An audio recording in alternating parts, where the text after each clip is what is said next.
ஆதி திராவிடர் மக்களை திமுகவிலிருந்து பிரிக்க முடியாது என மீனவர் நலத்துறை அமைச்சர் அனிதா ராதாகிருஷ்ணன் கூறியுள்ளார். தூத்துக்குடி மாவட்டம் திருச்செந்தூரில் நடைபெற்ற திமுக மாநில ஆதி திராவிடர் நலக்குழு தென்மண்டல ஆய்வுக் கூட்டத்தில் கனிமொழி எம்பி, அமைச்சர்கள் அனிதா ராதாகிருஷ்ணன், கீதா ஜீவன் உள்ளிட்டோர் கலந்து கொண்டனர். அப்போது பேசிய அமைச்சர் அனிதா ராதாகிருஷ்ணன், ஆதி திராவிடர் மக்களை திமுகவிலிருந்து பிரித்து அரசியல் செய்துவிடலாம் என சிலர் நினைப்பதாக தெரிவித்தார்.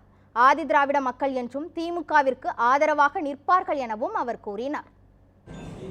ஆதி திராவிட மக்களை எந்த வகையினால் வளைத்து அரசியல் செய்துவிடலாம் என்று கனவு காண்கின்ற வகையிலே பல்வேறு நடவடிக்கைகளை அவர்கள் எடுத்து வருகின்றனர் என்று சொன்னால் என்றைக்கும் திராவிட முன்னேற்ற கழகத்திற்கு